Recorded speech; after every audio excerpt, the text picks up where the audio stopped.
El ministerio Conéctate a Jesús y Seminarios y Tutorías TISU presentan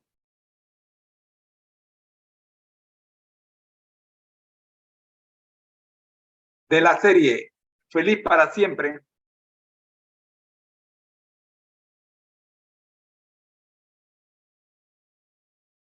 el sexto segmento, Escuela Sabática para Nuevos Creyentes. Un saludo para la familia Achito, que nos dejan saber que están conectados allá en YouTube. Déjeme devolverle el saludo.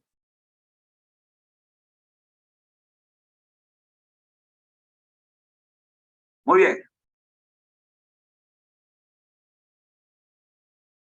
Amigos, es tiempo de orar.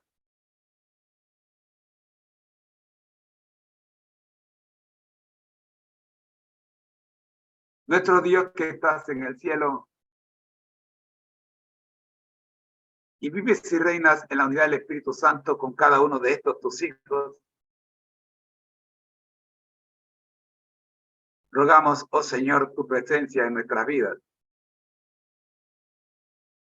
de tal manera que usted tome el control de esta reunión. Oramos por la familia Chito y por todos los que están conectados en las distintas plataformas. En Jesús. Amén.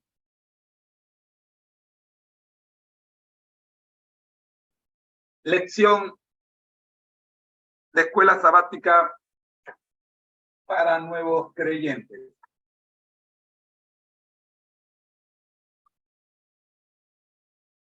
Nos encontramos en la lección número 2. Este trimestre se titula En marcha con Jesús, el poder de la misión. La lección número 1, la expansión del reino de Dios.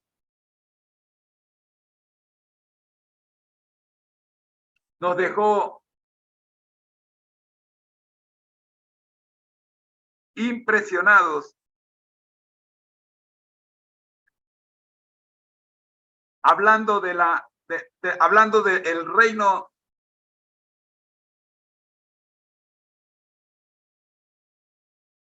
de Dios, si está o no está, si vendrá o no vendrá.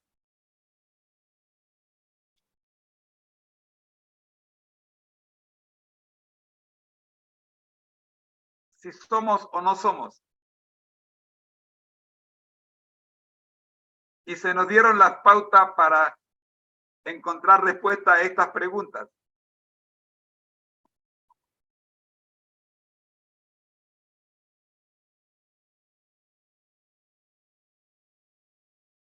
En la misión de Jesús podremos ver la misión de su iglesia. Las preguntas a resolver esta semana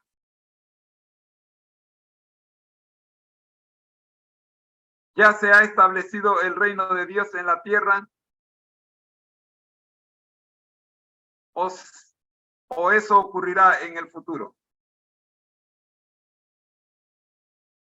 ¿O podría ser que ambas cosas fueron ciertas?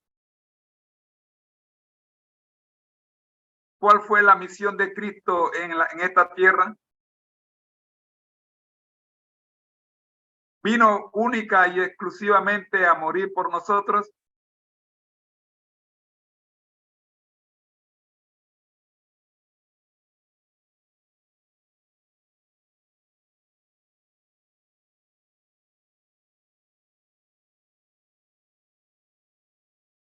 ¿En la misión de Cristo en la tierra tengo yo alguna participación?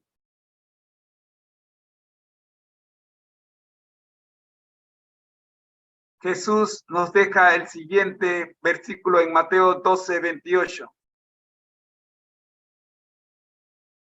Pero si yo expulso a los demonios por medio del Espíritu de Dios, Eso significa que el reino de los cielos ya ha llegado a ustedes. Versión Dios habla hoy. Pero si yo, por el Espíritu de Dios, echo fuera a los demonios, ciertamente ha llegado a vosotros el reino de Dios, dice la versión Reina Valera 1960.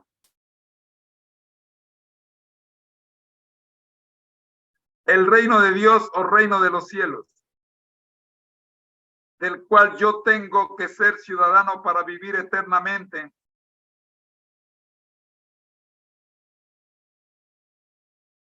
Tengo algo más que hacer además de ingresar en él a través del bautismo.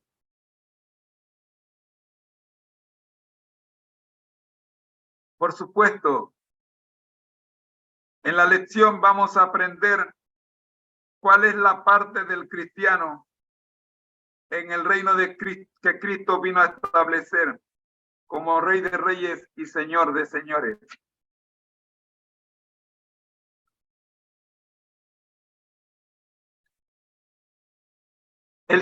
Nuestro segundo testimonio de la semana, correspondiente a la segunda semana,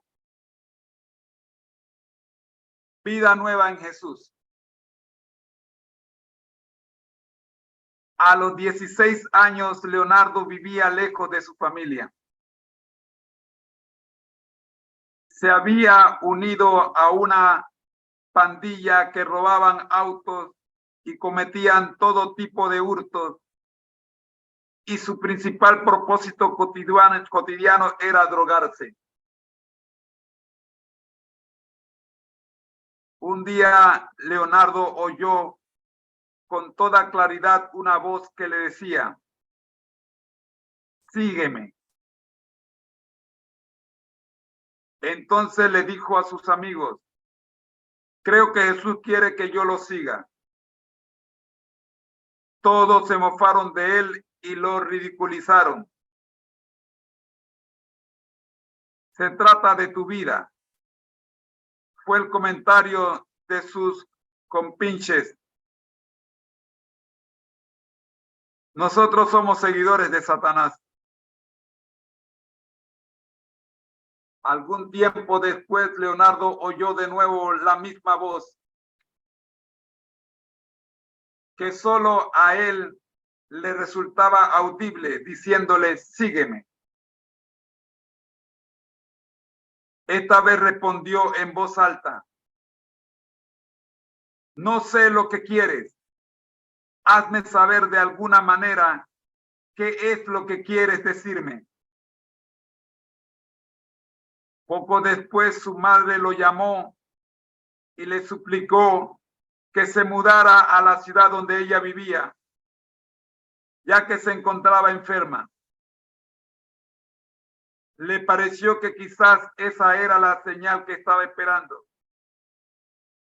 Así que Leonardo se fue a vivir con su familia y consiguió abandonar las drogas, aunque seguía tomando alcohol. En una ocasión su padre le entregó una invitación para una serie de reuniones de evangelización que alguien le había dado. Sin saber muy bien por qué decidió asistir. ¿Por qué decidió asistir? Todo comenzó a cambiar. Para mí aquello resultaba sorprendente, sorprendentemente bueno. Era casi increíble, afirma Leonardo. A la mitad de la serie de reuniones se celebró un bautismo. Leonardo, que estaba sentado en la parte de atrás del auditorio, sin vacilar pasó al frente pidiendo ser bautizado. La familia de Leonardo se sorprendió al ver los cambios que estaban ocurriendo en su vida. 2 semanas antes de finalizar aquella serie de conferencias, su mamá y su hermano y su hermana, su hermano y la esposa de este comenzaron a asistir a las reuniones. Cuando Leonardo compara su antigua vida con la nueva, dice con voz emocionada: lo único que cuenta es que Jesús me ha hecho objeto de su amor. Yo estaba en realidad muerto y Él me ha devuelto la vida.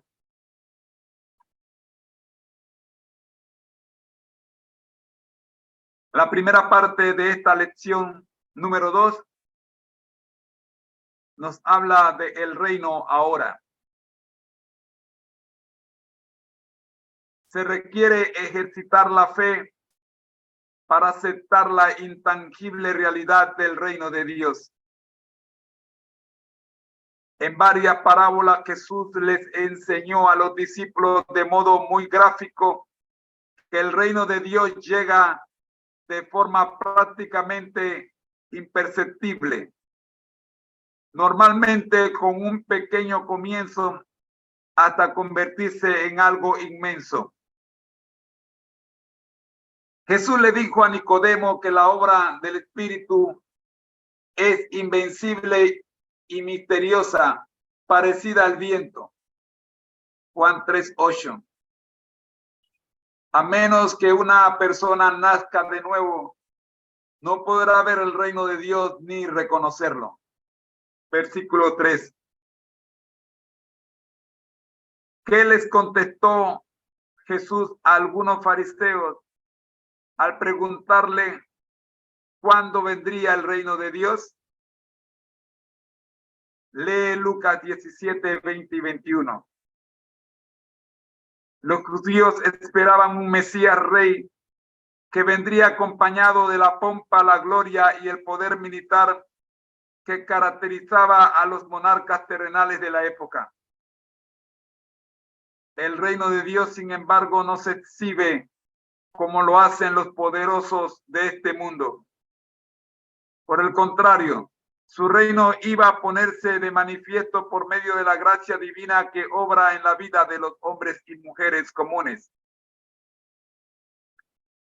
Elena G. de White nos explica que el reino de Dios viene sin manifestación exterior.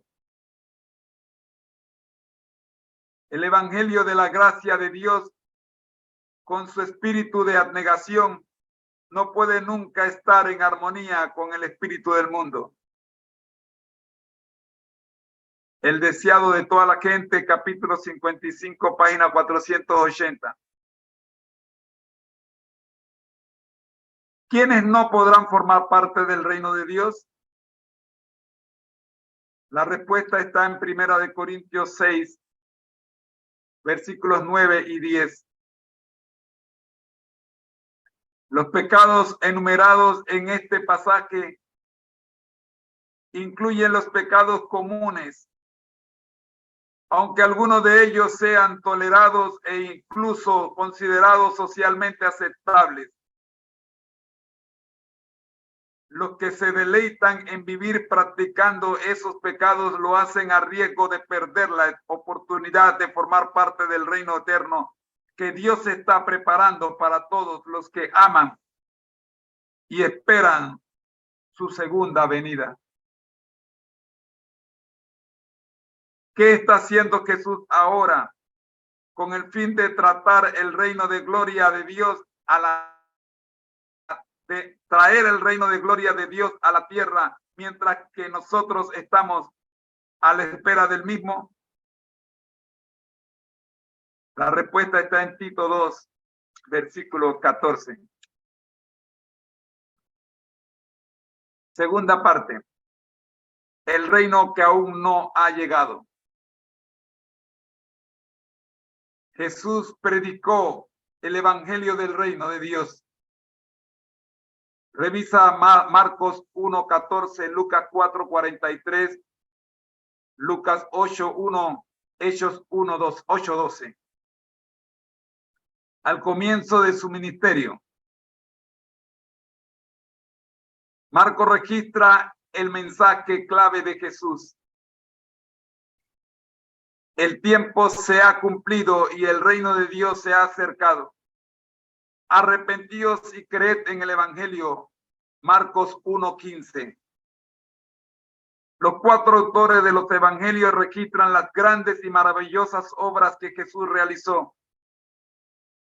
Hubo, no obstante, muchas poblaciones en Israel y en todos los demás países del mundo que el Salvador, en sus 3 años y medio de ministerio terrenal, jamás visitó.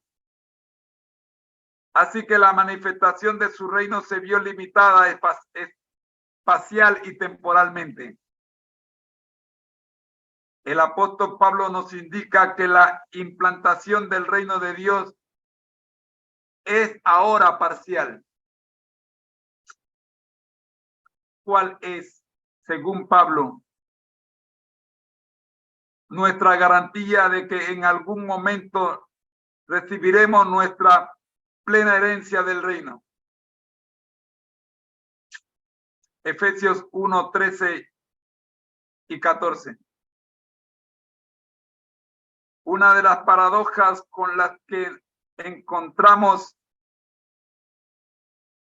con las que nos encontramos en las enseñanzas de Jesús, es que el reino de Dios ya ha venido, pero que al mismo tiempo no ha de ser,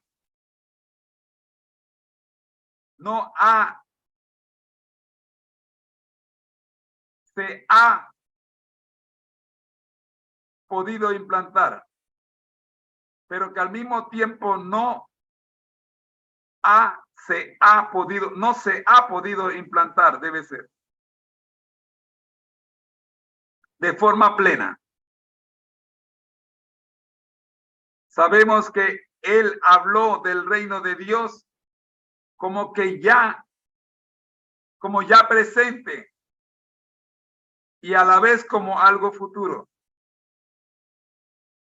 Así que hemos de ver qué quiso decir Jesús con estas dos expresiones, tomando en cuenta la manera en que él las utilizó. Veamos 2 ejemplos. El reino o reinado de Dios es una realidad presente. Mateo 12:28. Jesús señaló que cuando Dios realiza su obra en los seres humanos, se manifiesta el reino de Dios. La vida proviene únicamente de parte de Dios. Como discípulos de Jesús tenemos el privilegio de participar con Jesús mientras Él imparte sanidad a la gente hoy día. 2. El reinado o reino de Dios es una realidad futura. Mateo 6, 9 y 10. Lucas 21, 27 al 31. Jesús les enseñó a sus discípulos a que oraran pidiendo la venida del reino de Dios. Asimismo les dio señales para que supieran cuando él mismo llegaría en toda su plenitud. Todos nosotros somos conscientes de que vivimos en un mundo que no está bajo el reinado o gobierno de Dios. En la tercera parte vemos Jesús se enfrenta a Satanás. Debido a la tecnología que permite tener acceso a noticias del rincón más recóndito del planeta en tiempo real, nadie puede ignorar el sufrimiento, las tragedias y catástrofes y a la maldad que proliferan por todo el mundo. ¿Qué esperanza tienen los habitantes del mundo? ¿Quién dijo lo que vamos a leer y a quién? Génesis 3:15.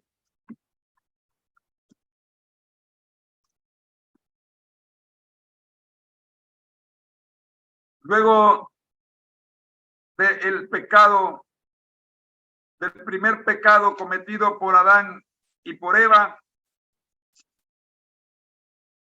Dios Padre los llama y les dice, pondré, refiriéndose directamente a la serpiente, le dice, pondré enemistad entre ti, refiriéndose a la serpiente, y la mujer,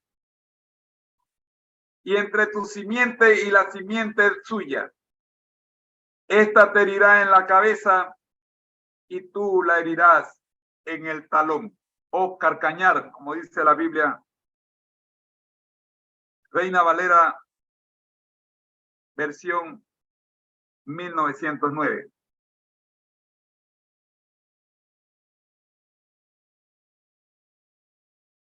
Este versículo constituye la primera promesa que se le hizo a la humanidad caída. Fíjese que en Génesis 3:15, Dios es el sujeto del verbo poner.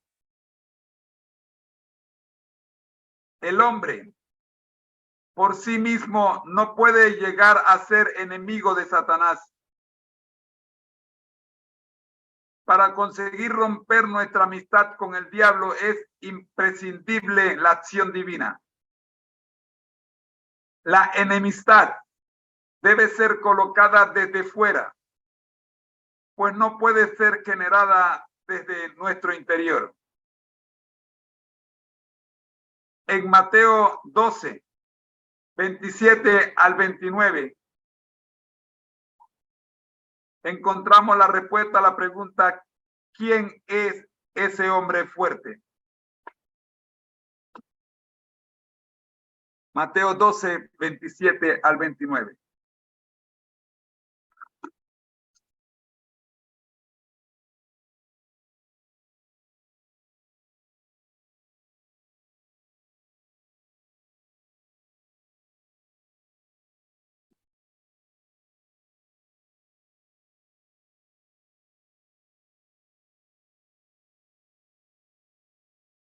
La blasfemia contra el Espíritu Santo comienza en el versículo 22.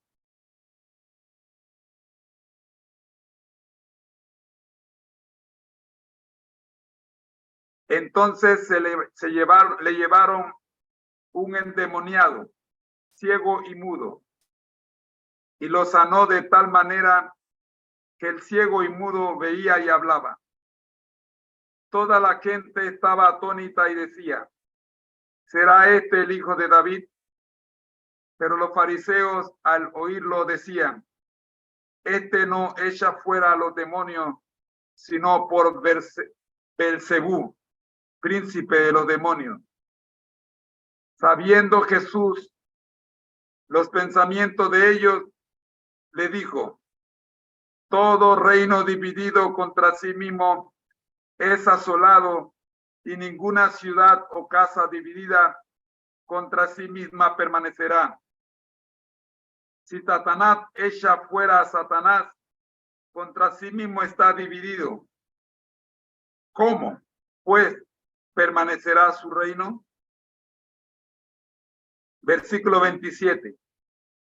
Y si yo echo fuera a los demonios por Belcebú, ¿por quién los echan vuestros hijos? Por tanto, ellos serán vuestros jueces. Pero si yo, por el Espíritu de Dios, echo fuera a los demonios, ciertamente ha llegado a vosotros el reino de Dios.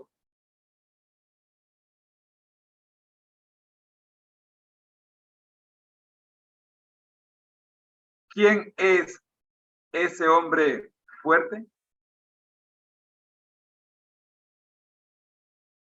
Mis amigos, hasta aquí la lección de escuela sabática número 2 para nuevos creyentes. Continuaremos mañana estudiando este interesante tema bajo el título La misión de Jesús.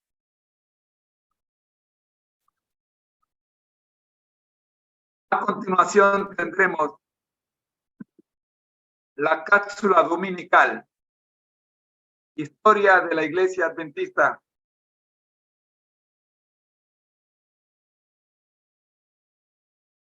La semana pasada estuvimos viendo a John N. Andrews, quien fue nuestro primer misionero en el extranjero.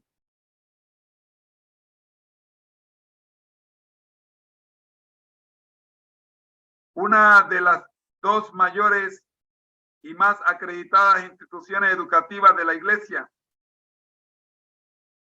llevan su nombre. La Universidad de Andrews, la Universidad Andrews, situada en Berrien Springs, Michigan, Estados Unidos, y el hospital de la capital de Jamaica, Kingston. Fue el primer gran erudito adventista cuyos conocimientos le permitieron fundamentar la bíblica e históricamente algunas de las doctrinas distintivas del adventismo del séptimo día. De él hablamos la semana pasada. Ocupó innumerables cargos de dirigencia.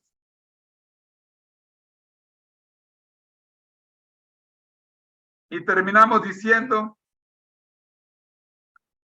que llegó a tener un elevado nivel de competencia. Su libro,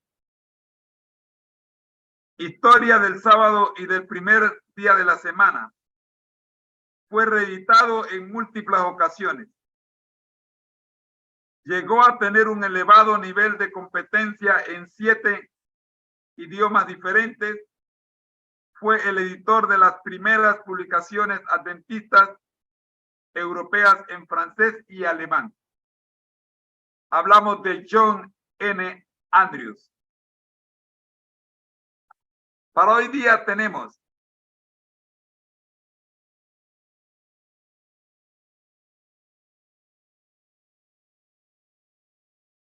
los adventistas, gracias a la orientación profética, siempre hemos creído que en el sentido más elevado, la obra de la educación y de la redención son una, pues tanto en la educación como en la redención, nadie puede poner otro fundamento que el que está puesto, el cual es Jesucristo. Por cuando agregó, disculpen, por cuando agradó al Padre que en él habitara toda plenitud. Primera de Corintios 3:11. Déjenme buscarlo en mi Biblia acá.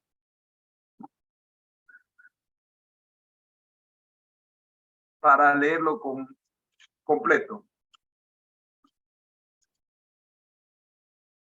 Primera de Corintios 3:11.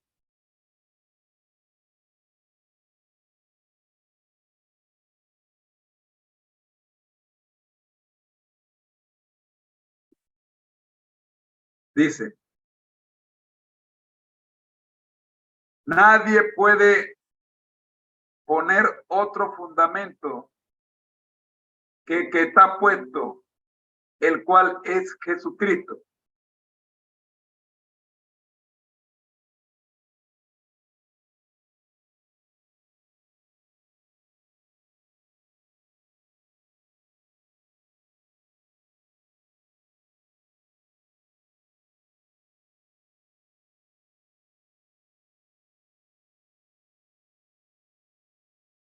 Miremos también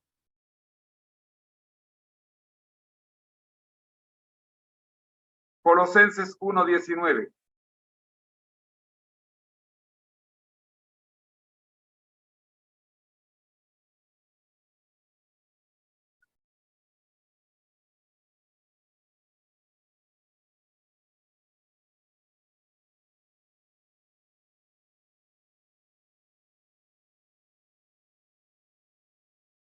Porque el Padre agradó que en él habitara toda la plenitud. Porque al Padre agradó que en él habitara toda la plenitud.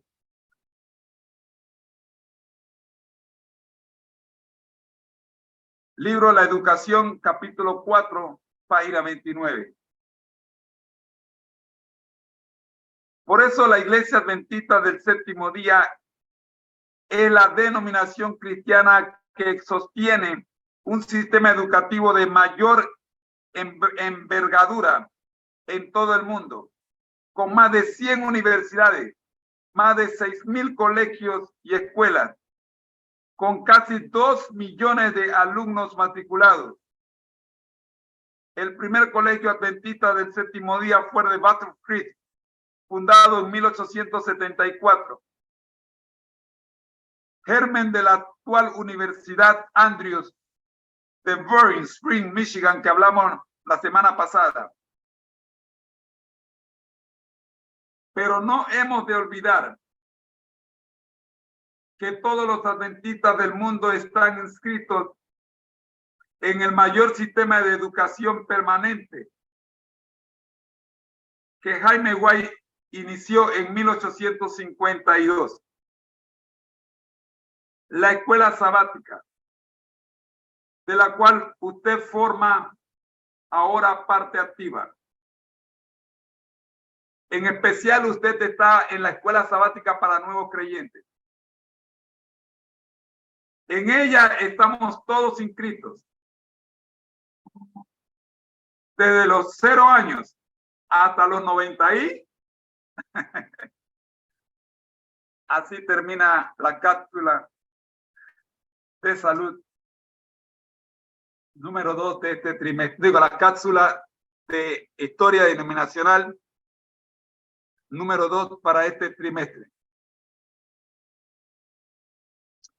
Amigos míos, estamos viendo en estas cápsulas de historia de la Iglesia Adventista cómo se cumple la profecía, cómo se cumplió, cómo se cumple y cómo se cumplirá.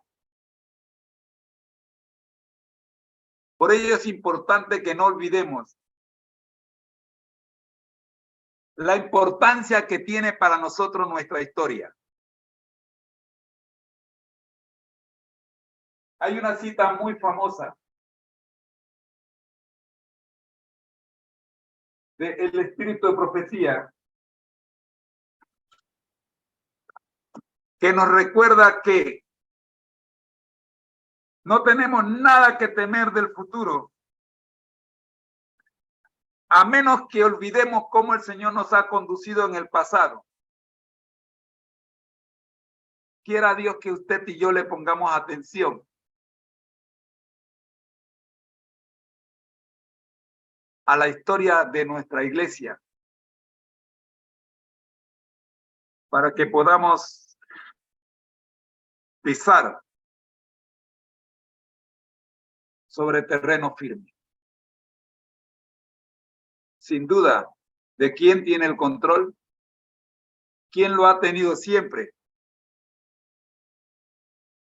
¿Y quién lo tendrá? por la eternidad.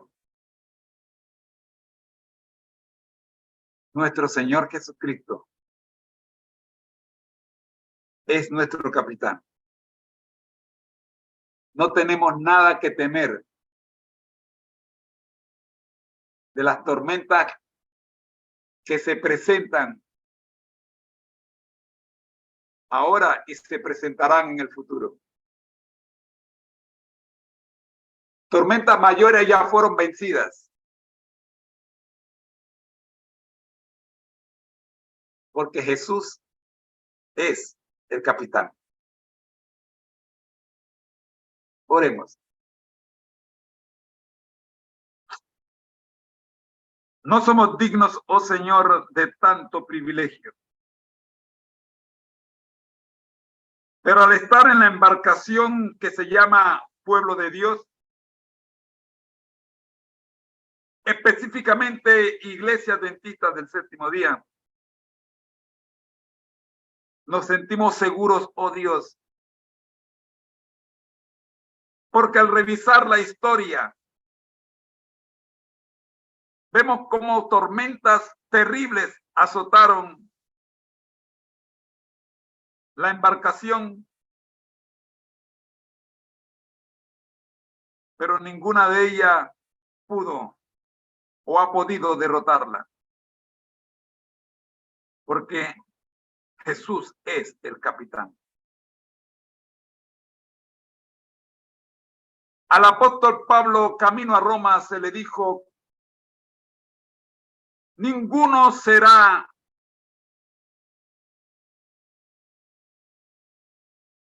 vida se perderá mientras se mantengan en la embarcación. Y los 200 que estaban en la embarcación encontraron puerto seguro, a pesar de lo terrible de aquella tormenta. No conozco tu tormenta, pero hay uno que sí la conoce. Él está al control de la embarcación.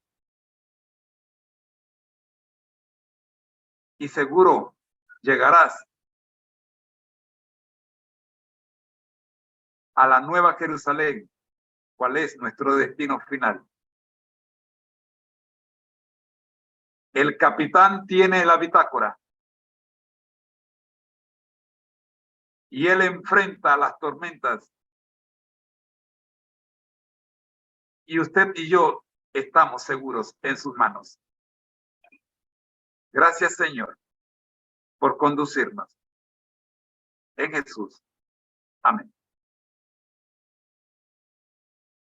Hasta aquí el segmento La escuela sabática para nuevos creyentes en la cápsula de la historia de la Iglesia Adventista número 2 de este cuarto y último trimestre del año. Te esperamos el próximo domingo cuando veremos la tercera cápsula.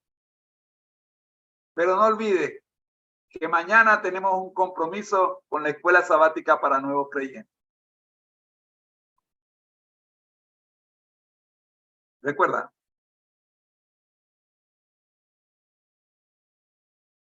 no tenemos nada que temer del futuro, a menos que olvidemos cómo el Señor nos ha conducido en el pasado. Soy tu hermano en Cristo, José Moreno, y deseo que pases una feliz semana. Dios te bendiga. A continuación tendremos la escuela sabática regular, a cargo de mi querida esposa Rosita. Ya regreso.